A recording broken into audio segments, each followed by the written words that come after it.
कल मैंने बताया था तमाम इष्ट हैं एक एक परिवार में। जो पूछो तुम्हारे बाप कितने हैं तो आदमी बहुत नाराज हो जाएगा, और जो पूछो तुम्हारे इष्ट कितने हैं घर में तो 4-5 बता डालेगा, और जो पूछो परमात्मा कितने हैं तो कहेगा एक है। सभी धर्म में एक के बताते हैं, फिर भी उस एक की तलाश नहीं है। हमारे धर्म ग्रंथ में वो एक की तलाश करने वालों का जिक्र है, फिर भी उस पर विचार नहीं है।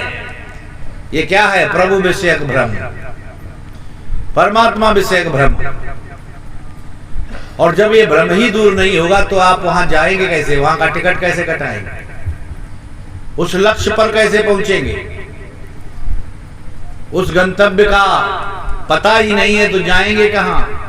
संतों ने क्या कहा है कि जाना नहीं बूझा नहीं। ध्यान दीजिए कि जाना नहीं बूझा नहीं, समझ किया नहीं गौन। पता नहीं जाना कि कहां जाना है, नाम नहीं जाना किसके यहां जाना है, पूछा भी नहीं किसी से, जाना भी नहीं, पूछा भी नहीं, और समझा भी नहीं कि रास्ता कहां कहां से गया है, और चल पड़े। और फिर रास्ते में किसी ऐसे से पूछते हैं, किससे? अंधे को अंधा मिला, अंधे को अंधा मिला, तब राह बतावे कौन। अंधे को अंधा मिला, अब राह बतावे कौन। अंधे से पूछा। अंधे कौन? जिसको विवेक की आंख नहीं है, जिसको अंतर की दृष्टि नहीं है, जिसका हृदय का नेत्र नहीं खुला है। रामचरितमानस में रामचरितमानस पढ़ने की मिनिमम योग्यता लिखी हुई है। ब्राह्मण क्षत्रिय वैश्य शूद्र की तो बात ही नहीं है, मिनिमम योग्यता लिखी हुई है हर व्यक्ति के लिए, कोई भी हो। और वो क्या है?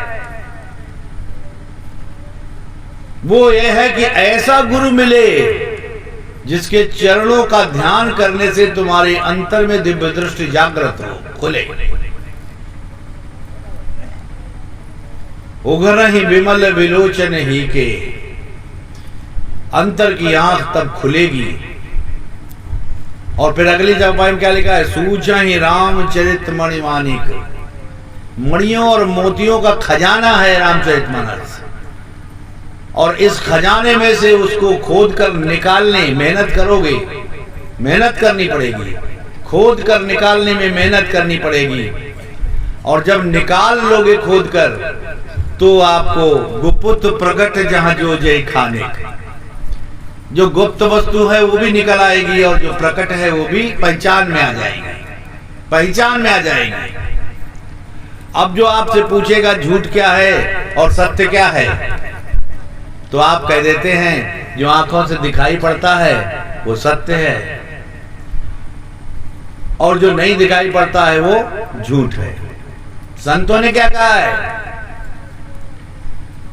कि जो दिखे सब झूठ है। देखिए कितना अंतर है, विरोधाभास। जो दिखे सब झूठ है, साच कछु है नाही, और साच देश तो दूर है, साच देश तो दूर है, कोई पहुंचे नहीं।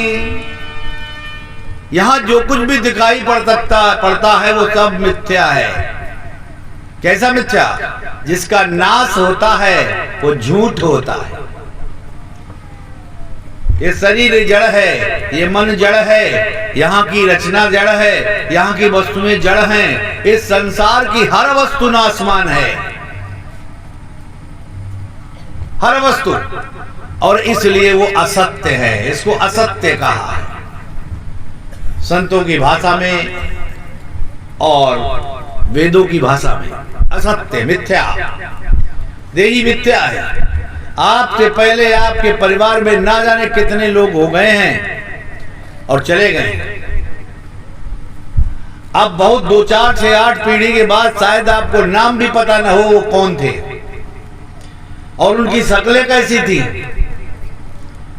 अगर किसी से अपनी 10 पीढ़ियों का ब्यौरा मांगा जाए, उनकी शक्लें बताओ और नाम बताओ, तो शायद इस भीड़ में कोई एक आध निकले तो निकले, नहीं मुझे नहीं लगता कोई निकल आएगा। पता ही नहीं कहां चले गए सब, मिथ्या में विलीन हो गए, खत्म हो गए। और ऐसे ही एक दिन जितने लोग बैठे हैं ये भी विलीन हो जाएंगे, इनका भी पता नहीं चलेगा कहां चले गए। तो इसी प्रकार से रामचरितमानस में स्पष्ट किया गया है कि ये सब असत्य है, सत्य वस्तु तो अंदर है, वो जौहर वस्तु है। इस सृष्टि में, इस तमाम रचना में केवल एक ही वस्तु सत्य है, जिसका नाम है आत्मा। तुम मन नहीं हो, शरीर भी नहीं हो। शरीर आत्मा का कपड़ा है, शरीर आत्मा का कपड़ा है और मन इस आत्मा को ले जाने वाला सारथी है। 10 इंद्रियां इसके घोड़े हैं, चंचल घोड़े जो चारों दिशाओं को भागने की चेष्टा करते हैं और सब एक से एक बलिष्ठ हैं। आंखें जब किसी चीज को देखती है, सुंदर रूप को देखती हैं, सुंदर वस्तु को देखती हैं, तो उधर को खींच कर ले जाती हैं मन को। कान जब अपनी मनपसंद बात सुनते हैं तो उधर को ही पूरा ध्यान लगा देते हैं। और मुख जब बोलता है तो जो बोलना चाहता है उसको बीच में कोई इंटरप्ट करता है तो वो बड़ा नाराज हो जाता है। अरे चुप रहो, हमें बात करने दो पूरी। तो वो घोड़ा भाग रहा है, अब घोड़ा अपनी तरफ को खींच रहा है, सारे घोड़े अलग, वो अपनी तरफ को ले जा रहा है। इस प्रकार से समस्त इंद्रियां अपने अपने घोड़ों को तैयार किए हुए और भागने के लिए तत्पर है। इसलिए विचार करो कि इस रथ को सही दिशा में कैसे ले जाओगे। इसको, रथ को सही दिशा में ले जाने के लिए हमें क्या करना है? इन घोड़ों पर नियंत्रण करना है, इन घोड़ों की लगाम को खींच लेना है। और जब इनकी लगाम को हम खींचेंगे और दिशा देंगे तो ये सही दिशा की ओर जाएंगे, नियंत्रित होंगे। और जब इस रथ पर बैठने वाली आत्मा निर्देश करने लगेगी मन को, अगर तुम अपने मन को निर्देश करने लगो तो समझ लो तुम अपनी आत्मा की ओर जा रहे हो। और जब तुम ये मन के आदेश का पालन करने लगोगे तो समझ लीजिए कि तुम गलत ट्रैक पर जा रहे हो। और हर आदमी, हर मनुष्य मन के आदेश पर चलने लगा है, आत्मा का आदेश प्राप्त करना बंद कर चुका है। मन के आदेश पर जब चलने लगोगे तो मनमानी करने लगोगे, मनमानी। तो आपने अपने रथ को अपने सारथी को सौंप दिया है कि तुम्हारी जहां इच्छा हो ले चलो। इसीलिए वो इधर उधर भटक रहा है और इसीलिए तुम परेशान हो। और केवल मनोकामना की पूर्ति के लिए पूजाएं हो रही हैं। पूजाएं भी कैसे कर रहे हो? मनोकामना। और देवी देवताओं को तुम चाकर बना रहे हो, पूजा नहीं कर रहे हो उनको। क्योंकि जब भी किसी को कोई काम होता है तो उनको पुकारता है और कहता है, हे भगवान मेरा काम हो जाए, हम तुमको इतने रुपए का प्रसाद चढ़ाएंगे, ये वाली कथा कराएंगे। और फिर कदाचित तुम्हारे कर्म बस ऐसा हो गया, वो कुछ नहीं करेंगे। क्योंकि इसका प्रमाण रामचरितमानस देती है, वो कुछ भी नहीं करने वाले। क्योंकि तुम्हारी रचना कर्म की प्रधानता से हुई है। देखिए क्या लिखा हुआ है स्पष्ट, लेकिन विवेक से काम नहीं लेते हो, इसलिए अज्ञानता के अंधेरे में कहीं भगत के पास, कहीं जंतर मंतर वाले के पास, कहीं फूंक मारने के वाले के पास, कहीं बाजार वाले के पास, कहीं किसी के पास, कहीं दंड फंद करने के वाले के पास, कहीं जंतुर बनाने के वाले के पास,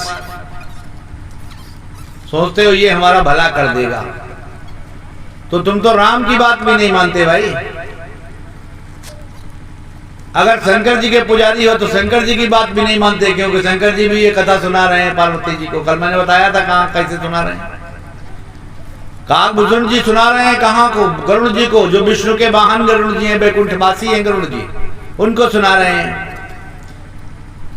और जागबली जी अपने प्रिय शिष्य भरद्वाज को सुना रहे हैं, जिनके यहाँ भगवान राम वनवास के दौरान रुके थे और उनको दंडवत प्रणाम किए थे। ऐसे ऋषि को सुना रहे हैं। अब ये सब ऐसे व्यक्ति हैं जो तुमसे ज्यादा बुद्धिमान तो होंगे ही होंगे। अगर तुम बहुत बुद्धिमान भी हो तो भी तुमसे कुछ ज्यादा जरूर होंगे, तो इनकी बात को मानना ही उचित है। और वो सब ये बता रहे हैं, एक स्वर में बता रहे हैं। और क्या बता रहे हैं कि ये सब जितने हैं, जितने मनोकामना की पूर्ति करने वाले हैं, वो कोई भी मार्ग और कोई भी पूजा किसी भी व्यक्ति की आत्मा के कल्याणकारी नहीं हो सकती। आत्मा के कल्याण के लिए नहीं हो सकती। मन का कल्याण हो सकता है, शरीर का कल्याण हो सकता है, कुछ संसार की वस्तुओं को प्राप्त कर सकते हो, लेकिन कल्याण नहीं होगा। क्योंकि स्वर्ग में जाओगे तो भी लौटना पड़ेगा और वैकुंठ में जाओगे तो भी लौटना पड़ेगा। और नियम क्या लिखा हुआ है, बताया क्या गया है रामचरितमानस में, अन्य संतों ने भी बताया है।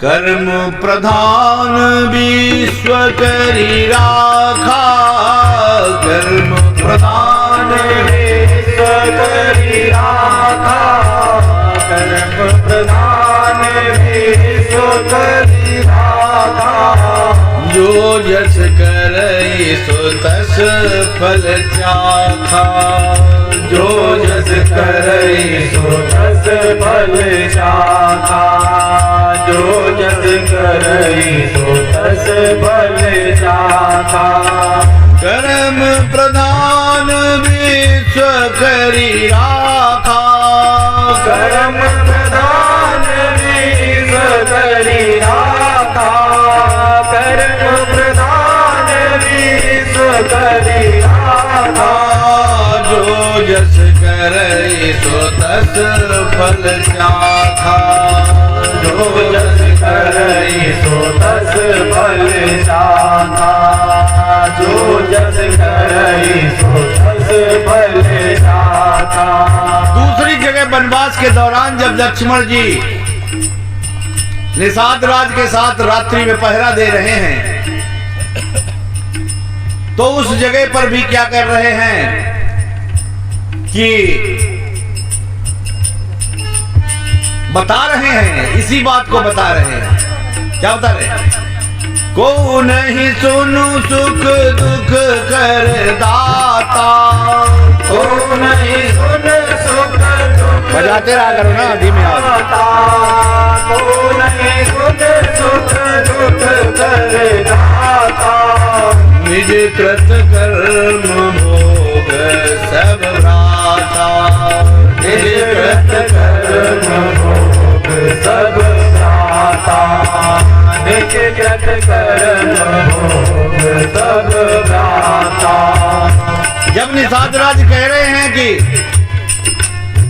कैकेयी ने बड़ा गलत किया, मंत्रा ने बड़ा गलत किया, राजा दशरथ क्यों चक्कर में आ गए कैकेयी के, तो लक्ष्मण जी कह रहे हैं राजा दशरथ ने कुछ नहीं किया, कैकेयी ने भी कुछ नहीं किया, और मंत्रा का भी कोई दोष नहीं है। यहाँ तो जब राम को वन जाना है तो जाना है, और वो जाने के लिए अपना मार्ग तैयार कर लेते हैं। वो उनका तरीका तैयार हो जाता है। तो किसी का दोष नहीं है, अपने अपने कर्मों का सब फल पा रहे हैं। दशरथ जी अपने कर्मों का फल पा रहे हैं, तड़प रहे हैं। कैकेयी अपने कर्मों का फल पा रही है, मंत्रा अपने कर्मों का फल पा रही है, और हम अपने कर्मों का फल पा रहे हैं। और तुम भी अपने कर्मों का फल पा रहे हो। अगर राम वन को ना जाते तो तुमको ये अवसर कैसे प्राप्त होता? समझा रहे हैं। तो उधर क्या लिखा? कर्म प्रधान विश्व कल्याण का। कर्म की प्रधानता से ही संसार में सबकी रचना हुई है। और यहां क्या करा कि जो कर्म किया है वो तुमको उसका फल भुगतना पड़ेगा। कोई न कोई कर्म तुमसे अवश्य होगा, चाहे अच्छा करो चाहे बुरा करो। ये कर्म लोक है, इसका एक नाम है कर्म लोक, उपनाम, पर्यायवाची नाम। ये कर्म लोक है। यहाँ तुम कहो हम कुछ नहीं करेंगे, पड़े रहेंगे, तो भी तुमसे एक कर्म हो जाएगा। कौन? अकर्मण्यता का, कर्तव्यहीनता का, आलस्य का, कुछ ना करने का दोष लग जाएगा। क्योंकि कुछ करने आए हो और नहीं करोगे तो दोषी हो जाओगे। जो काम जिसको दिया गया है वो काम अगर सर्विस वाला अपनी सीट पर नहीं करता है तो दोषी हो जाता है। आजकल योगी जी उसे निलंबित कर रहे हैं। तो कर्म का फल अवश्य मिलेगा, अच्छा मिले या बुरा मिले। तो कर्म करना ही तुम्हारी व्यवस्था है। कर्म करना ये नहीं तुम बहुत बड़े चतुर हो इसलिए कर्म कर रहे हो। कर्म करने के लिए तुम विवश हो। कर्म तो तुम्हें करना ही पड़ेगा। और कैसा कर्म करना है ये तुम्हें निश्चित करना है। और उस कर्म के लिए आरंभ में ही बता दिया है, विधि निषेध मय कलिमल हरनी। विधि निषेध मय कलिमल हरनी। विधि निषेध मय कलिमल हरनी। कर्म कथा रविनंदनी भरनी। कर्म कथा रविनंदनी भरनी। कर्म कथा रविनंदनी भरनी। क्या करें और क्या न करें। विधि का मतलब है कि करना और निषेध का मतलब है नहीं करना। क्या देखो क्या न देखो, क्या खाओ क्या न खाओ, कहां जाओ कहां ना जाओ, क्या सुनो क्या ना सुनो, क्या बोलो क्या न बोलो, इस पर अगर विचार तुम्हारा नहीं होता है तो आप मनुष्य कहलाने के लायक नहीं हो सकते। विधि निषेध युक्त व्यक्ति ही मानव है। और जिसको विधि निषेध नहीं आता है वो तो गोया मानव ही नहीं है। मनुष्य शरीर में आ गया है और सींग पूंछ के बिना है, लेकिन पशुवत है। आप भोजन करने से पहले प्रभु को समर्पित कर सकते हो, लेकिन जब पशु बन जाओगे तब क्या कर पाओगे समर्पित? आज प्रभु को याद कर सकते हो और वहां जब लठ खाओगे तो क्या करोगे? क्या ध्यान करोगे बैठ के, पूजा करोगे उसकी जो लठ बरसाएगी? वो भोग योनियां है, वो दंड के वास्ते मिली है। तो कर्म करना तुम्हारी व्यवस्था है। इसलिए कहा हर कर्म करने से पहले समझो कि इसे करना है, क्या करना है क्या नहीं करना है। हर कर्म से पहले, हर वाक्य बोलने से पहले आप सोच लें कि ये वाक्य जो हम बोल रहे हैं ये उचित है या अनुचित है। इसको बताया जब ये बात आप करने लगेंगे तो सूर्य पुत्री यमुना में स्नान होने लगेगा। ये वो त्रिवेणी की बात है जिसमें एक बार स्नान करने से प्राणी जीवन मुक्त हो जाता है। ये इलाहाबाद वाली त्रिवेणी नहीं, उस त्रिवेणी की बात की गई है जिसमें राम भक्ति जहां सुर सरी धारा। भक्ति करना जब शुरू का आरंभ करोगे तो गंगा की धार प्रकट हो जाएगी तुम्हारे अंदर। सरसई ब्रह्म विचार प्रचारा। और जब ब्रह्मवाणी निकलने लगेगी तुम्हारे मुखारबंद से तो सरस्वती की धार प्रकट हो जाएगी। और सूर्य पुत्री यमुना की धार अभी हम बता चुके, जब कर्म विधि निषेध युक्त होगा तुम्हारा तो सूर्य पुत्री यमुना की धार प्रकट हो जाएगी। और जब तीनों धाराएं तुम्हारे अंदर प्रकट हो जाएंगी तो त्रिवेणी तैयार हो जाएगी। उसके बाद जो भी कर्म तुम्हारा होगा, जो भी कर्म होगा, वो कर्म तुम्हारा ऐसा तपा हुआ होगा, मजा हुआ होगा, अग्नि में ऐसे प्रज्वलित अग्नि में निकला हुआ होगा जैसे सोने को 100 बार जब तपाया जाता है तो उसका नाम कुंदन हो जाता है, कोई दोष नहीं रह गया। ऐसा कर्म हो जाएगा। और जब तुम्हारा ऐसा कर्म हो जाएगा तब तुम परमार्थ करने के लायक बनोगे, उस प्रभु की पूजा करने के लायक होगे। अभी तो पूजा जानते नहीं पूजा क्या होती, कहते हो पूजा करते हैं। क्यों? अभी पूजाएं जो हो रही हैं या तो मनोकामनाएं वाली हैं या सिद्धियों रिद्धियों वाली हैं। और जो सिद्धियों रिद्धियों वाली और मनोकामनाएं वाली पूजाएं हैं वो मन के वास्ते हैं, शरीर के वास्ते हैं, आत्मा के वास्ते गोया इनमें से कोई भी पूजा हो ही नहीं सकती। क्योंकि 33 करोड़ देवी देवताओं से लेकर ब्रह्मा विष्णु महादेव तक किसी के पास मुक्ति और भक्ति देने के लिए नहीं है, किसी के पास नहीं है। और आपको तो अभी प्रभु विषयक भ्रम है, विष्णु को ही मान लिया है आपने परमात्मा, जबकि विष्णु सतोगुणी हैं। उनका काम पालन करने का है, उनके पास एक मंत्रालय है, ये कैबिनेट मंत्री है। ब्रह्मा विष्णु महादेव तीनों कैबिनेट मंत्री हैं और कोई एक दूसरे से बड़ा या छोटा नहीं है, सब एक एक गुणों की प्रधानता रखते हैं। ये मामूली हस्ती नहीं है, ये सच है कि ये मामूली हस्ती नहीं है। और ये 3 पदार्थ देने में सब सक्षम है, 3 पदार्थ सब दे सकते हैं। क्योंकि ब्रह्मा विष्णु और महादेव के पास देवी देवता सब चले जाते हैं प्रार्थना करने के लिए, सब चले जाते हैं। लेकिन एक और उदाहरण देते हैं आपको और स्पष्ट हो जाए, कहीं भ्रम ना बना रहे। जब रावण के अत्याचार से पृथ्वी पीड़ित हुई तो गाय का रूप बना करके ब्रह्मा की सभा में गई, देवता भी गए और वहां पर एक मीटिंग की गई।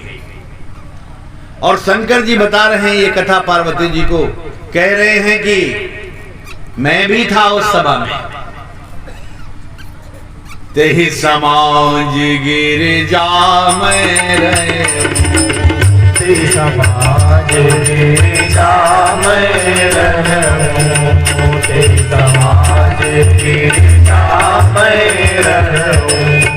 अवसर पाई बचन एक कहूं, अवसर पाई बचन एक कहूं, अवसर पाई बचन एक कहूं।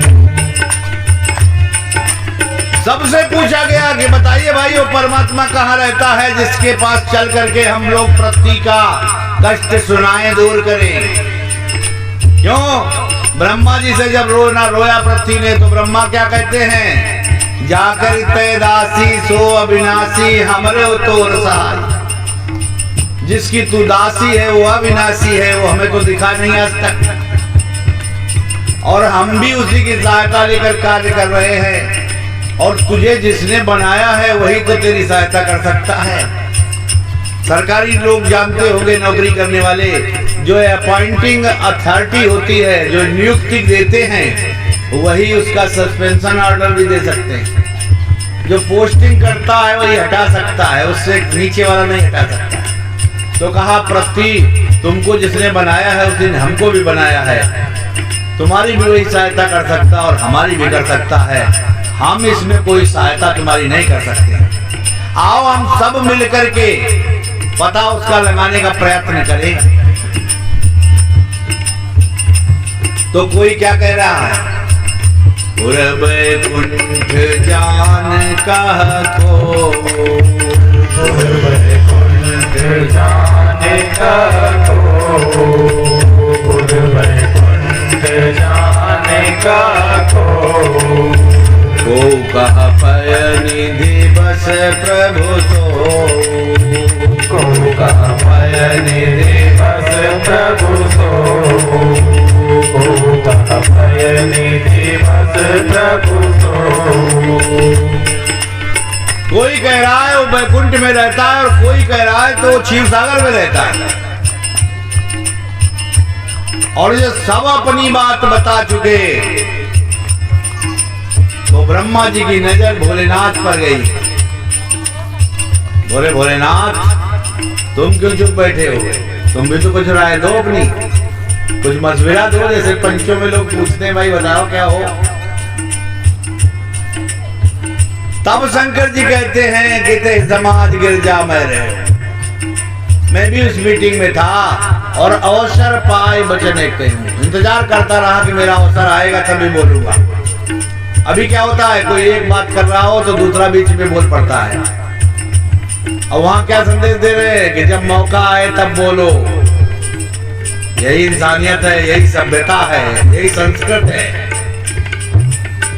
और तब क्या बोले वो कि मैं ये तो नहीं जानता हूं वो रहता कहां है, और मैं ये भी नहीं जानता हूं वो कहां कैसा है, लेकिन मैं ये जानता हूं कि यदि मैं उसको पुकारूं प्रेम से, और जब भी पुकारूं और जहां भी पुकारूं और जैसी हालत में भी पुकारूं तो वो मिल सकता है,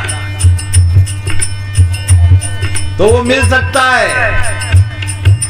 क्या बता रहे हैं, तेही समाज गिरिजा में रहूं, तेही समाज गिरिजा में रहूं, तेही समाज गिरिजा में रहूं। अवसर पाई बचन एक कहूं, अवसर पाई बचन एक कहूं, अवसर पाई बचन एक कहूं। हरि व्यापक सर्वत्र समाना, हरि व्यापक सर्वत्र समाना, हरि व्यापक सर्वत्र समाना। प्रेम से प्रगट होई मैं जाना, प्रेम से प्रगट होई मैं जाना, प्रेम से प्रगट होई मैं जाना। मोर वचन सबके मन माना, मोर वचन सबके जय हो माना, मोर वचन सबके मन माना। साध साध कहे ब्रह्म बखाना, साधु साधु कहे ब्रह्म बखाना, साधु साधु कहे ब्रह्म बखाना। मोर वचन सबके मन माना, मोर वचन सबके मन माना, मोर वचन सबके मन माना।